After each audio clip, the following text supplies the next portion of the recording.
শুরুতে আমরা দেখি যে গালিভার তার অ্যাপার্টমেন্টে ঘুম থেকে ওঠে এবং তার প্রতিদিনের রুটিন অনুসরণ করে। সে তার সুপারহিরো খেলনাদের সাথে কথা বলে এবং শাওয়ারে গোসল করতে করতে নাচ করে। গালিভার নিউ ইয়র্কের একটি সংবাদপত্র কোম্পানিতে কাজ করে। সেদিন গালিভার একজন নতুন কর্মীর সাথে দেখা করে, যার নাম ড্যান, এবং সে তাকে বন্ধু বানিয়ে নেয়। গালিভার তার বস হয় কারণ সে ড্যানের চেয়ে সিনিয়র ছিল মেইলিং ডিপার্টমেন্টে। একদিন তারা দুজনে মেইল ডেলিভারি করতে যাচ্ছিল, তখনই গালিভারের ক্রাশ ডার্সির সাথে তাদের দেখা হয়। ডার্সি একজন জার্নালিস্ট। গালিভার বছরের পর বছর ধরে তাকে ভালোবাসে, কিন্তু এখনও বলতে পারেনি। সেই দিনের পর ড্যান একটি নোটিশ নিয়ে আসে এবং গালিভারকে জানায় যে মেইল ডিপার্টমেন্টের হেড ড্যানকে প্রমোশন দিয়ে দিয়েছে, যেখানে গালিভার 10 বছর ধরে কাজ করছে, কিন্তু কেউ তাকে সম্মান করে না, প্রমোশন তো দূরের কথা। ড্যান তাকে বলে যে তুমি কথা বলতে ভয় পাও, তাই আজ পর্যন্ত তোমার উন্নতি হয়নি। হতাশ হয়ে গালিভার বাইরে চলে যায়, কিন্তু তখনই সে দেখে যে ডার্সি এখনও কাজ করছে। গালিভার সাহস করে তার কেবিনে যায়, কিন্তু সেখানে সে নার্ভাস হয়ে যায়। তাই সে এলোমেলোভাবে একটি পেপার তুলে নেয়। ডার্সি তাকে জিজ্ঞেস করে যে তুমি কি ট্রাভেল রাইটিং অ্যাসাইনমেন্ট করতে চাও। নার্ভাস হয়ে গালিভার হ্যাঁ বলে দেয় এবং পরের দিন সে ট্রাভেল ব্লগের পেপার সাবমিট করে দেয়। সে ইন্টারনেট থেকে কিছু আর্টিকেল কপি পেস্ট করে নিয়েছিল। পরের দিন সে ডার্সিকে সেটি দিয়ে দেয়, যা দেখে ডার্সি তার রাইটিং স্কিলে বেশ ইমপ্রেস হয় এবং তাকে একটি নতুন কাজ দেয়।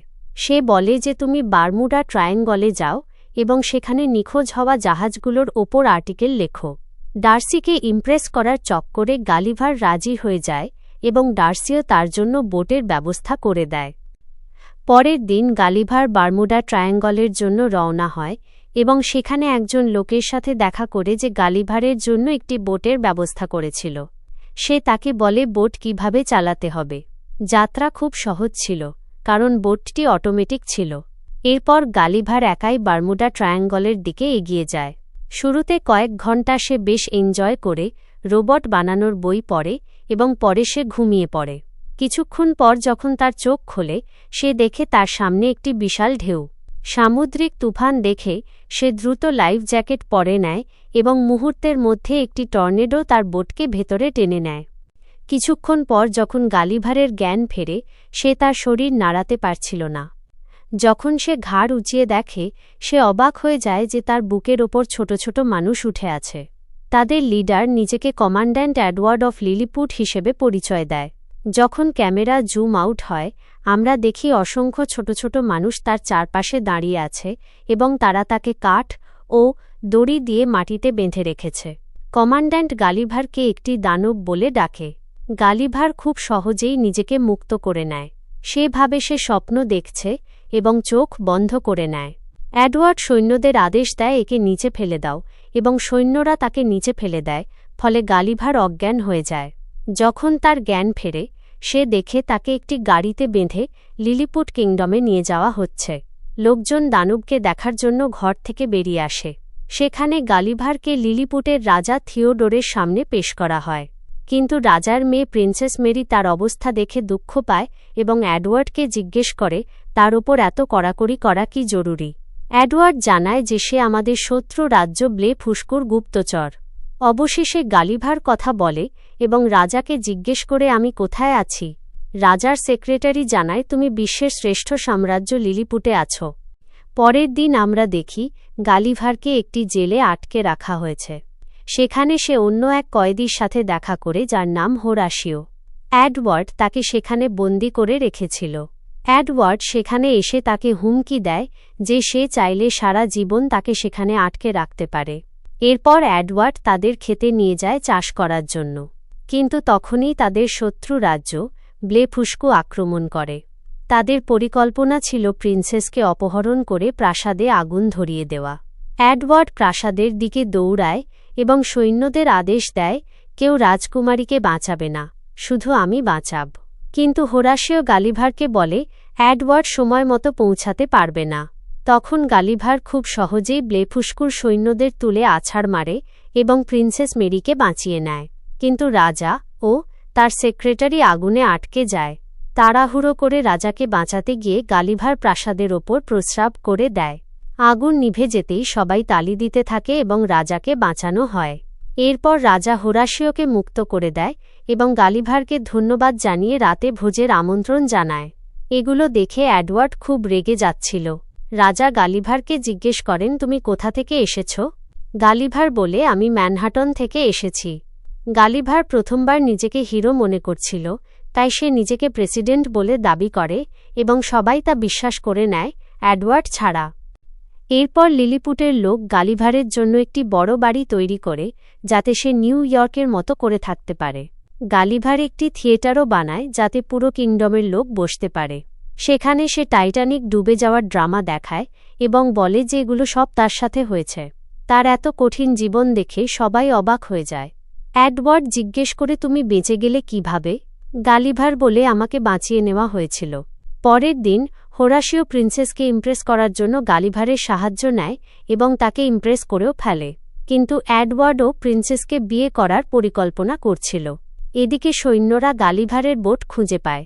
গালিভার সেখানে গিয়ে তার ফোন নিয়ে নেয়, যেখানে ডার্সির 12টি ভয়েস মেসেজ ছিল। ডার্সি তার মিথ্যে আর্টিকেল আর পালিয়ে আসার জন্য খুব রেগেছিল।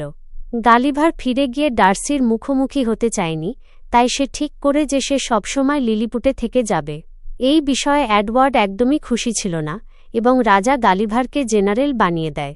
এডওয়ার্ড রেগে গিয়ে লিলিপুটের ডিফেন্স সিস্টেম বন্ধ করে দেয়। এই সুযোগে ব্লেফুস্কু লিলিপুটের ওপর হামলা করে। জেনারেল হওয়ার কারণে তাদের থামানোর দায়িত্ব এখন গালিভারের ওপর ছিল। সে ভয় পেতে পেতে পানিতে যায়, কিন্তু শত্রুরা তার ওপর হামলা করে। গোলার আঘাত তার ওপর কোনো প্রভাব ফেলছিল না। সে শত্রুদের ধরে লিলিপুটের বাইরে বের করে দেয়। গালিভারের খুব সেবা যত্ন করা হয়। এদিকে প্রিন্সেস এডওয়ার্ডকে রিজেক্ট করে দেয়। রাগে এডওয়ার্ড শত্রুদের সাথে হাত মেলায় এবং তাদের লোকজন গালিভারের বোট থেকে রোবট বানানোর বই পেয়ে যায়, যার সাহায্যে তারা একটি বিশাল রোবট তৈরি করে। শত্রু আবারও আক্রমণ করে।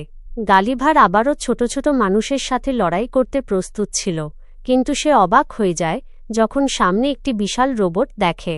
এডওয়ার্ড গালিভারকে চ্যালেঞ্জ করে। গালিভারের কাছে তা গ্রহণ করা ছাড়া উপায় ছিল না। সে রোবটকে ধাক্কা দেওয়ার চেষ্টা করে, কিন্তু রোবট তার চেয়ে শক্তিশালী ছিল।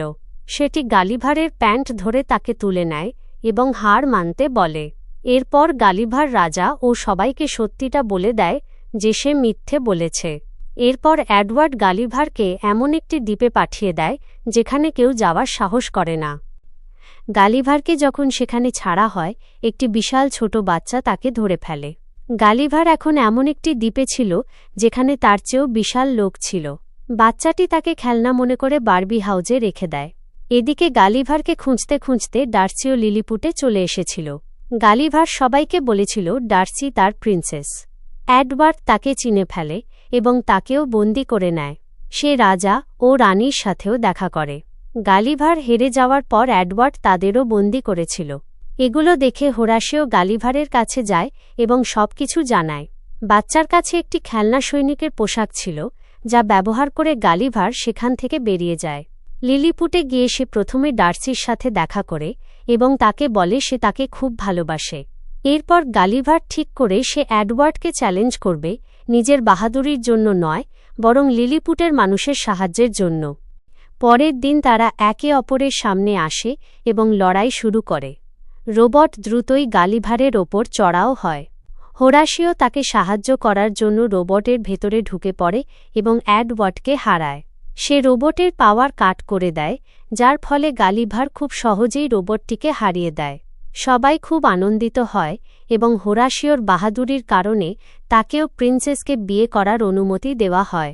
সুযোগ পেয়ে এডওয়ার্ড প্রিন্সেসকে বন্দি করতে যায়, কিন্তু প্রিন্সেস তাকে উচিত শিক্ষা দেয়। ডার্সিও গালিভারকে কিস করে। এরপর গালিভার ব্লেফুস্কু ও লিলিপুটের মধ্যে বন্ধুত্ব করিয়ে দেয় এবং তাদের শত্রুতা শেষ হয়ে যায়। অবশেষে সে এবং ডার্সি তাদের জাহাজ ঠিক করে নিউ ইয়র্কে ফিরে যায়। কয়েক সপ্তাহ পর গালিভার তার চাকরি ছেড়ে দেয় এবং একজন ট্রাভেল রাইটার হয়ে যায়। এখন সে এবং ডার্সি সুখে শান্তিতে বসবাস করে। এরই সাথে মুভিটির হ্যাপি এন্ডিং হয়। আর আপনাদের যদি ভিডিওটি ভালো লাগে তবে লাইক করুন এবং আমাদের চ্যানেলটি সাবস্ক্রাইব করে নোটিফিকেশন অল ক্লিক করুন, যাতে আরও ভালো ভালো ভিডিও পান।